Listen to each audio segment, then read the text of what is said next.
انسان اگر اپنی زندگی میں اس رہنمائی کو اپنا لے، اس رہنمائی کے مطابق اپنے خیالات، اپنے جذبات اور اپنے اعمال کر لے، تو انسان اس زندگی میں بہت ساری ذہنی پریشانیوں سے، عملی پریشانیوں سے، بے تحاشا بے یقینی کی کیفیت سے باہر نکل سکتا ہے اور سکون اور اطمینان والی زندگی اختیار کر سکتا ہے۔ انسان چونکہ جذبات کے مجموعے کا نام ہے، انسان کے اندر مختلف جذبات پائے جاتے ہیں۔ انسان اگر کبھی خوشی کے موقع پر ہوتا ہے تو خوشی کے جذبات ہوتے ہیں، اس کے دل میں بھی خوشی کے جذبات ہوتے ہیں، اس کی زبان پہ بھی خوشی کے کلمات نکل رہے ہوتے ہیں۔ اور کبھی انسان اگر خدا نہ خواستہ کوئی نقصان ہو جائے، اس کو دکھ ہو، کوئی غم ہو، تو یہ غم بھی ایک جذبہ ہے جو اس پر ایک کیفیت ہے جو اس پر طاری ہو جاتی ہے، اور اسی غم کی وجہ سے، اسی تکلیف کی وجہ سے اس کا ذہن بھی ویسا ہی کام کرتا ہے اور اس کی زبان سے بھی ویسے ہی جملے نکلتے ہیں۔ اکثر اوقات ایسے ہوتا ہے کہ ہم کسی انسان سے ملاقات کرتے ہیں، لیکن جس طرح ہم نے پہلے اس کو دیکھا ہوتا ہے کہ اس کی گفتگو میں بڑی صاف اور بڑی کلیئر بات ہوتی ہے، اس سے ہم کوئی سوال کرتے ہیں تو بڑا واضح جواب ملتا ہے، پھر ہم ایک وقت میں ملتے ہیں کہ جب اس کی پرسنالٹی ہمیں ویسی نظر نہیں آتی، ہم اس سے کوئی بات کرتے ہیں تو وہ اس کا جواب صحیح نہیں دے پا رہا ہوتا، وہ کھویا کھویا ہوتا ہے، اس کا ذہن ایسے لگتا ہے کہیں الجھا ہوا ہے، حتیٰ کہ ہم اس کی اس کیفیت کے 2-4 منٹ گزرنے کے بعد خود پوچھ لیتے ہیں، بھائی خیریت تو ہے؟ آپ پریشان تو نہیں ہیں؟ کوئی گھریلو الجھن تو نہیں ہے؟ میں دیکھ رہا ہوں کہ آپ کی زبان، آپ کے جذبات وہ پہلے والے نہیں دکھائی دے رہے۔ وہ بتاتا ہے ہاں میرے گھر کے اندر والدہ بیمار ہیں، 2 دن سے میں ہسپتالوں کے چکر لگا رہا ہوں، بہت پریشانی کا عالم ہے، صحت ٹھیک نہیں ہو رہی، یا خدا نہ خواستہ میری اولاد میں سے کوئی بیمار ہے، بچہ بیمار ہے، بہت پریشان ہوں، بہت علاج کروا رہا ہوں، تو آپ فوراً اس کو سمجھ جاتے ہیں اور تسلی دیتے ہیں، کوئی بات نہیں، اللہ تعالیٰ اس کو شفا عطا فرمائے، آپ کو ہمت عطا فرمائے، لیکن اتنے زیادہ پریشانی کے اپنے آپ کو اس کے دباؤ میں مت لے کر آؤ۔ اگر تم ہی اتنے پریشان ہو جاؤ گے تو پھر اس مریض کو تسلی کون دے گا؟ پھر اس کے ساتھ آنا جانا، دکھانا، چیک اپ اور یہ ساری چیزوں میں ساتھ کون دے گا؟ تو یہ ایک کیفیت ہے، ایک جذبہ ہے جو انسان کے اندر آتا ہے۔ انسان کے اندر جذبات ہی جذبات ہیں، یہ بھرا پڑا ہے جذبات سے۔ کبھی محبت کے جذبات ہوتے ہیں، کبھی نفرت کے جذبات ہوتے ہیں، مختلف جذبات ہوتے ہیں۔ ایک اس کے اندر جذبہ ہوتا ہے جس کو کہا جاتا ہے ڈر کا جذبہ، خوف کا جذبہ۔ انسان کچھ چیزوں سے ڈرتا بھی ہے۔ انسان جو ہے وہ گاڑی میں جا رہا ہوتا ہے تیز رفتاری میں، ایک دم دیکھتا ہے کہ الٹی سائیڈ سے، رانگ سائیڈ سے ایک بائک آ رہی ہے، ایک گاڑی آ رہی ہے، اور وہ اتنی تیز ہے اور اس کو دور سے نظر آ رہا ہے کہ وہ ایسے لگ رہا ہے کہ وہ کنٹرول میں پوری طرح نہیں ہے۔ اب وہ ڈر جاتا ہے کہ کہیں خدا نہ خواستہ یہ آ کر میرے ساتھ ہی نہ لگ جائے اور میرا نقصان نہ ہو جائے۔ کبھی انسان کسی بلڈنگ کے نیچے سے گزر رہا ہوتا ہے، اوپر دیکھتا ہے تعمیر ہو رہی ہے، اینٹیں جا رہی ہیں، اوپر لوگ کام کر رہے ہیں، تو وہ تھوڑا سا اس کے ہٹ کے گزرتا ہے، ایک ڈر کا جذبہ پیدا ہوتا ہے کہیں خدا نہ خواستہ اوپر سے کوئی چیز بے احتیاطی میں نیچے نہ گرے اور مجھ پر نہ لگ جائے۔ خدا نہ خواستہ یہ آج کل جس طرح بارشوں کا سیزن چلا، سیلاب کا ڈر آتا ہے ان علاقوں میں جہاں پر قریب بند ہوتا ہے، دریا ہوتے ہیں، ڈیم ہوتا ہے۔ انسان کبھی کسی کا سامنا کرتا ہے تو اس کو اگلے بندے سے ڈر لگتا ہے کہ یہ آدمی مجھے نقصان نہ پہنچا دے۔ کبھی راستے میں جا رہا ہوتا ہے تو موذی جانور، کوئی آوارہ کتا پھر رہا ہوتا ہے، اس سے ڈر لگتا ہے۔ ڈر انسان کا ایک جذبہ ہے جو اس کے اندر مختلف چیزوں سے پیدا ہو جاتا ہے، لیکن بعض اوقات یہ ہوتا ہے کہ چیز ڈرنے والی ہوتی نہیں، کوئی معاملہ ڈرنے والا ہوتا نہیں، لیکن ایک وہم اور توہم پرستی اتنی آ جاتی ہے کہ انسان کو ہر چیز سے ڈر لگنا شروع ہو جاتا ہے۔ یہ حد اعتدال سے بڑھنا، اس کو ہم کہیں گے یہ ہے ایک بیماری۔ اس بیماری کا بنیاد شریعت بتاتی ہے کیا بنتی ہے، اس کا علاج بھی شریعت بتاتی ہے کہ کیا بنتی ہے۔ انہی چیزوں میں جن سے ہم نے اپنے رواج کے مطابق ڈرنا شروع کر دیا، کچھ مہینے بھی ہیں، کچھ دن بھی ہیں جن سے ہم نے ڈرنا شروع کر دیا۔ مثال کے طور پر سفر کا مہینہ آتا ہے تو آپ دیکھیں گے کہ بہت ساری ایسے لوگ ہیں کہ اپنی ایکٹیویٹیز، اپنی شادی کے فنکشنز، اپنے جب وہ خوشی کے کوئی معاملات وہ روک دیتے ہیں کہ سفر کے مہینے میں کچھ نہیں کرنا، یہ سخت مہینہ ہوتا ہے۔ یہ ایک ڈر پیدا ہو گیا، یہ ڈر ہے خام خواہ کا ڈر پیدا ہونا۔ شریعت مطہرہ کہتی ہے یہ حد اعتدال سے بڑھنا ہے، یہ بیماری ہے، یہ توہم پرستی تمہارے اعمال کے اوپر اور تمہارے جذبات کے اوپر اور تمہارے یقین کے اوپر جا کے زد مار دے گی۔ ایک عام چیز، ہم جا رہے ہوتے ہیں راستے میں اور دیکھتے ہیں کہ ایک بلی ہے جس نے ہمارا راستہ کاٹ دیا، اور اگر بلی کالی ہو تو پھر تو اور زیادہ مسئلہ ہے۔ کالی بلی نے میرے جاتے ہوئے راستہ کاٹ دیا، اللہ خیر ہی کرے، آج تو میں جس کام کے لیے جا رہا ہوں پتہ نہیں پورا ہوتا ہے کہ نہیں ہوتا۔ اب نہ یہ بلی ڈرنے والی چیز تھی، نہ کالی بلی ڈرنے والی چیز تھی، نہ اس کا میرا راستہ کاٹنا ڈرنے والی چیز تھا۔ بغیر وجہ کے جو دل میں میرے ڈر آ گیا، یہ توہم پرستی ہے، اور اسلام کے اندر توہم پرستی کی کوئی گنجائش موجود نہیں ہے۔ بعض اوقات ہم دیکھتے ہیں کہ یار اللہ خیر کرے، صبح سے میری نا بائیں آنکھ پھڑک رہی ہے، میں روکتا ہوں بار بار پھڑکتی ہے، اللہ خیر کرے کوئی اچھی خبر۔ اب یہ کیا ہے؟ یہ توہم پرستی ہے، یہ وہم ہے۔ گھر کی منڈیر پہ الو آ کر بیٹھ گیا تو اب پتہ نہیں نحوست ہوگی، یہ توہم پرستی ہے۔ ابھی ہمارے جاننے والے ایک ساتھی پلاٹ بیچنے لگے بیریا ٹاؤن میں، تو ان کو جس بندے نے خریدا، یہ ابھی کی بات ہے، خریدتے ہوئے اس نے کہا بھائی سودا سفر میں نہیں کریں گے، صرف بیانہ پکڑ لو، پوری پیمنٹ سفر کے گزر جانے کے فوراً بعد میں آپ کو کر دوں گا، پیمنٹ میرے پاس موجود ہے۔ لیکن میں نے یہ شروع سے سنا کہ جو سفر کے مہینے میں سودا کیا جاتا ہے یہ مہینہ بڑا بھاری ہے، یہ جو وہم ہے اس کی شریعت کے اندر کوئی گنجائش نہیں، اس لیے کیونکہ پھر وہم کی کوئی حد نہیں ہوا کرتی، انسان پھر ہر چیز سے ڈرنے لگ جاتا ہے۔ پھر ذرا سا جناب کوئی بادل آیا تو اب اس سے بھی ڈرے گا، کوئی تیز دھوپ نکل آئی تو اس سے بھی ڈرے گا، کوئی چیز ہو جائے گی، وہ چاند کی تاریخ کیا ہے اس سے بھی ڈرے گا۔ تو یہ اللہ رب العزت نے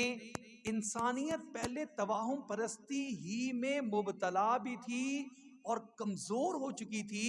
انسان ڈرا ہوا سہما ہوا رہتا تھا۔ شریعت مطہرہ آئی، اس نے کہا لا الہ الا اللہ، اللہ کے سوا کوئی معبود نہیں ہے، یہ سب چیزیں اللہ کی بنائی ہوئی ہیں، یہ سب چیزیں اللہ کی مخلوق ہیں، ان کے اندر تاثیر اللہ نے رکھی ہے، وہ ہوتا ہے جو اللہ چاہتے ہیں، ما شاء اللہ کان وما لم یشاء لم یکن، اور جو اللہ نہیں چاہتے وہ ہو نہیں سکتا۔ یہ جو 360 بت تم نے بنائے اور کسی کو کہا مال لینے کے لیے اس کے سامنے جھکنا پڑے گا، صحت لینے کے لیے اس کو سجدہ کرنا پڑے گا، اور نفع ترقی کرنے کے لیے اس کی پوجا پاٹ کرنی پڑے گی، یہ سارے بیت اللہ سے ہٹا دو، صرف ایک ذات ہے جس کے ہاتھ میں سب کچھ ہے، وَأَنَّهُ هُوَ أَضْحَكَ وَأَبْكَى، وہی ذات ہے جو تمہیں ہنساتا ہے، وہی ذات ہے جس کے حکم سے تمہارے آنکھوں میں آنسو آتے۔ نفع اور نقصان کا مالک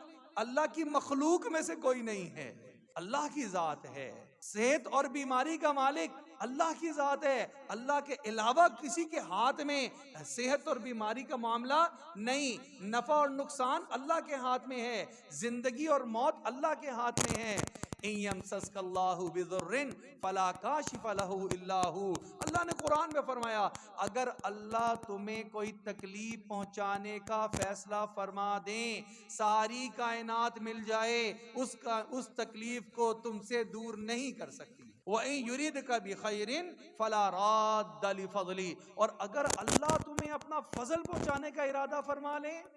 تو ساری کائنات مل جائے اور وہ اس فضل کو روکنا چاہے، یہ ساری کائنات مل کر بھی اللہ کے فضل کو تم سے نہیں روک سکتی۔ یہ کامل یقین دیا تو انسانیت آزاد ہوئی، انسانیت نے ترقی کی، انسانیت جگہ جگہ کھڑے ہو کے وہم میں مبتلا نہیں ہوئی۔ اسی لیے آپ صلی اللہ علیہ وسلم نے کچھ ایک ہی حدیث مبارکہ میں، مسلم شریف کی روایت ہے، عن ابی ہریرہ رضی اللہ تعالی عنہ قال قال رسول اللہ صلی اللہ علیہ وسلم لا عدوى ولا ہامہ ولا سفر الى آخرہ او کما قال علیہ الصلوۃ والسلام۔ آپ صلی اللہ علیہ وسلم نے ارشاد فرمایا، سیدنا ابو ہریرہ رضی اللہ عنہ روایت کرتے ہیں کہ مجلس میں بیٹھے ہوئے تھے، وہاں پر اسی طرح کی بات چلی، کسی مہینے کے بارے میں پوچھا کہ اس میں نحوست تو نہیں، اس کے اندر بھاری پن تو نہیں، یہ 13 تیزی تو نہیں، اس کی 13 تاریخ سفر کی تو بہت زیادہ سخت ہے، اللہ کرے یہ 13 گزر جائے پھر بھی سہولت ہو جائے گی، اس طرح کی کوئی بات تو نہیں۔ اس کا مطلب یہ ہے یہ شروعات سے زمانہ جاہلیت سے عقائد چلے آ رہے، اور کیا ایک بیمار ہوتا تو کیا یہ بیماری دوسرے کو بھی صرف اسی لیے لگ جائے گی کہ وہ اس کی تیمارداری کر رہا ہے؟ بہت بڑا مسئلہ اس وقت یہ بھی تھا کہ یہ بیماری، جو بیمار ہو جاتا اس کی عیادت اور اس کی تیمارداری کرنے والا کوئی نہ ملتا تھا۔ بھائی یہ بیماری اس کو لگی ہے، ہم اس کے ساتھ لگیں گے، یہ بیماری ہمیں بھی لگ جائے گی۔ اور تیسری چیز کیا تھی؟ ولا ہامہ، بدشگونی، لوگ باہر نکلا کرتے، آج اس کے لیے اور ہیں طریقے، فعال ہے، اور ہم وہ مہینے کا اور ہفتے کا جو میگزین آتا ہے اس کے اندر چیک کرتے ہیں یہ آپ کا ہفتہ کیسا گزرے گا، میں پھر دیکھتے ہیں اچھا منگل کیسا ہوگا، بدھ کیسا ہوگا، اور وہ اس کو اتنا ذہن بنا لیتے ہیں۔ جب ذہن ہی یہ بنا لیتے ہیں تو اللہ فرماتے ہیں انا عند ظن عبدی بی، میں اپنے بندے کے ساتھ ویسا معاملہ کرتا ہوں جیسا وہ میرے ساتھ گمان بنا لیتا ہے۔ اب جس نے یہ گمان بنایا ہوا ہے کہ سفر بڑا سخت مہینہ ہے، اس کا سخت گزرے گا، وہ مثالیں دے گا، دیکھو نا یہ دیکھو یہ ہوا میرے ساتھ، یہ ہوا، اس کے ساتھ گزرے گا، اس لیے کیونکہ اس نے اللہ کے ساتھ گمان ہی باندھا ہے، وہ تو انتظار کر رہا ہے، ابھی تک مصیبت نہیں آئی، پتہ نہیں کیا وجہ ہے، 2 دن گزر گئے، 3 دن گزر گئے، کب آئے گی؟ اور جو اللہ کی ذات پہ یقین رکھنے والا ہے، جو کہتا ہے اللہ کی مرضی سے آتی ہے جو چیز آتی ہے، سفر کا کوئی تعلق نہیں ہے، اگر اللہ نے سفر میں میرے لیے کوئی لکھی ہے چیز وہ سفر میں ملے گی، اور اگر خیر لکھی ہے تو وہ خیر ملے گی۔ میں سفر کو اپنی زندگی سے نکالتا ہوں کہ یہ کوئی منحوس مہینہ ہے تو اللہ رب العزت اس کی زندگی میں ویسا معاملہ کر دیتے ہیں، یہ تو جیسا گمان ویسا اللہ کی طرف سے فیصلہ۔ کتنی آسان زندگی دی ہے اللہ نے ہم مسلمانوں کو، اپنے ساتھ جوڑا اور اپنی مخلوق سے ڈرنے سے منع فرما دیا۔ ارشاد فرمایا کہ یہ جو تم باہر آج کل اور طریقے، اس وقت کا طریقہ یہ ہوتا تھا ایک آدمی سفر کے لیے نکلنے لگا ہے، نہ سفر کے یہ ذرائع تھے جو آج کل ہیں کہ گاڑی میں بیٹھے سفر کر لیا، اور جو ہے جہاز میں گئے تو دوسرے ملک چلے گئے، یہ معاملات تو تھے نہیں۔ اب لمبے سفر ہوتے تھے، اگر شام کی طرف سفر کرنے جا رہے ہیں، فارس کی طرف جا رہے ہیں، مہینوں کا سفر ہے، تجارت کا سفر ہے، اب یہ پہلے سے معلوم کرنا چاہتے تھے یہ میرا سفر تجارت والا میرے لیے خیر کا باعث بنے گا یا نقصان کا باعث بنے گا، تو ایک پرندہ اپنے ہاتھ میں لیتے اور لے کے اپنے گھر سے نکل کر اس کو ایسے اڑاتے، اور اب دیکھ رہے ہیں یہ پرندہ اڑنے کے بعد آسمان پر جانے کے بعد کس طرف مڑتا ہے، اگر دائیں طرف مڑ گیا تو سمجھا ہاں مجھے بڑی خیر ملے گی، بڑی میری تجارت میں نفع ہوگا، بسم اللہ اب چلتے ہیں، اور اگر وہ مڑتا مڑتا بائیں طرف مڑ گیا تو اب یہیں پر رک گئے، نہیں یہ سفر خیر کا سفر نہیں ہے، لہذا یہ سفر ملتوی۔ اب بیچارہ پرندہ ہے، یا وہ اڑے گا تو دائیں طرف جائے گا یا اڑے گا تو بائیں طرف جائے گا، کہیں نہ کہیں تو جائے گا۔ اس کو یہ عقیدے کے ساتھ دیکھنا کہ یہ پرندہ گویا میری قسمت کا والی وارث ہو گیا، میری قسمت کو طے کرنے کے لیے اب مجھے اس پرندے کی ضرورت ہے، یہ پرندہ اڑ کے دائیں طرف جائے گا تو میری قسمت اچھی کر دے گا، انا للہ و انا الیہ راجعون۔ اتنی اعلیٰ مخلوق حضرت انسان جس کو اللہ نے اشرف المخلوقات بنایا، جب اس نے دین سے دوری اختیار کی اور اپنی حیثیت کو نہیں پہچانا تو پھر وہ ڈرنے لگا ایسی مخلوقات سے جن کو اللہ نے ڈرانے کے لیے پیدا ہی نہیں کیا۔ پھر وہ محرم میں بھی ڈرے گا، پھر وہ صبر میں بھی ڈرے گا، پھر وہ کہ میرے منوس مہینہ ہے، اس میں کوئی نیا سودا نہیں کروں گا، کوئی نیا کاروبار نہیں کروں گا، منگنی نہیں کروں گا، شادی نہیں کروں گا۔ یہ ایک بات کی میں سفر کا مہینہ شروع ہے اس لیے میں کر رہا ہوں، لیکن آپ صلی اللہ علیہ وسلم نے اس کے ساتھ مزید چیزوں کو بھی جوڑا۔ فرمایا یہ وہم کرنا کہ بیمار ہے پہلے ٹھیک ہو جائے پھر عیادت کے لیے جاؤں گا، کہیں ایسا نہ ہو مجھے ہی بیماری لگ جائے، اس وہم کی وجہ سے اتنا ڈرنا کہ کسی کی بیمار داری اور عیادت کو چھوڑ دینا، فرمایا یہ اسلام کی تعلیمات کے منافق۔ اور بڑا ہاں اپنی ہر کام میں فال نکلوانا، ہر کام میں فال نکلوانا۔ آپ نے دیکھا معاشرے میں رہتے ہیں، ہم سے لوگ مسائل پوچھتے ہیں، کہتے ہیں حضرت صاحب میں نے کام شروع کرنا تھا، وہ ہمارا ایک ہے جانے والا وہ ذائچہ بناتا ہے، میں اس ہر کام سے پہلے ذائچہ بنوا لیتا ہوں، اس مرتبہ ذائچے میں اس طرح آ رہا ہے، کام بھی ضروری ہے، صبر بھی ضروری ہے، لیکن ذائچے میں ٹھیک بھی نہیں آ رہا، بتائیں شریعت کے اعتبار سے بتائیں اس سے کوئی سوال تو بھائی تیرا ذائقہ بنوانا ہی شریعت اعتبار سے کباہت ہے۔ اللہ نے تجھے آزاد پیدا کیا، تو نے اپنے آپ کو ذائقے کا غلام بنا دیا۔ یہ تو اللہ رب العزت کے ساتھ یقین اور بھروسہ رکھ کر اور شریعت کے احکامات کو پورا کرتے ہوئے اپنے کام کو کرنا چاہیے تھا۔ اللہ رب العزت اس میں بے تحاشا برکات اور رحمتیں منظور فرما۔ اس لیے یہ آج کی جو ہماری گفتگو ہے یہ اسی بات پر ہے کہ انسان کو اللہ نے اشرف المخلوقات بنایا۔ ایک چیز ہے تباہم پرستی اور دوسری چیز ہے احتیاطی تدبیر۔ اللہ کے پیارے نبی علیہ الصلوۃ والسلام نے احتیاطی تدابیر کو اختیار کرنے کا حکم دیا، یعنی افراط اور تفریط دونوں سے منع کیا گیا۔ بعد میں یہ سوچا بھائی گاڑی موٹر سائیکل پہ بیٹھے رہے ہیں، نہ دعا پڑھیں گے حفاظت کی، نہ ہیلمٹ پہنیں گے، نہ بریک ٹھیک ہے، بس بیٹھے اور گیئر اور کک لگائی اور پھر چل پڑے۔ اب کوئی کہہ رہا ہے یار یہ تمہیں کیا اللہ توکل بھائی، اللہ کی ذات پہ بھروسہ، یہ بھی غلط کر رہا ہے، یہ غلط نام لے رہا ہے۔ اللہ نے اس کو یہ حکم ہرگز نہیں کیا۔ احتیاطی تدابیر اختیار کرنا جناب سید الانبیاء امام الانبیاء جناب محمد رسول اللہ صلی اللہ علیہ وسلم کی حیات مبارکہ اور تعلیمات سے ثابت ہے۔ صحابہ کو فرمایا کہ احتیاطی تدابیر اختیار فرماؤ۔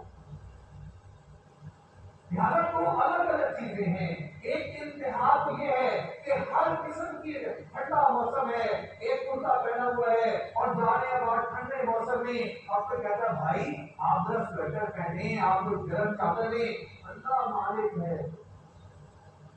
یہ بھی غلط نام لے رہا ہے، غلط کر رہا ہے، یہ اسلامی تعلیمات نہیں ہے۔ بیماری ہے، شوگر ہے، سامنے بوتل پڑی ہے، بوتل کا پورا جگ اندر ڈال کے کہتا ہے اللہ مالک ہے، کوئی بات نہیں، غلط کر رہا ہے، غلط نام لے رہا ہے۔ نہ افراط ہے نہ تفریط ہے، اعتبار کا نام دین ہے اور اسی میں ہم سب کی بقا ہے کہ احتیاطی تدابیر کو اختیار کرتے رہنا، لیکن بلا وجہ تباہم پرستی کے درجے میں جا کے رہ جانا جس سے ہماری زندگی، ہمارے معاملات، ہماری سب چیزیں ہی متاثر ہو جائیں، یہ بھی درست نہیں ہے۔ اللہ رب العزت سے دعا ہے اللہ رب العزت ہمیں اسلامی تعلیمات کے مطابق اپنی زندگیاں گزار کر سکون والی حیات نصیب فرما دے۔ الحمد للہ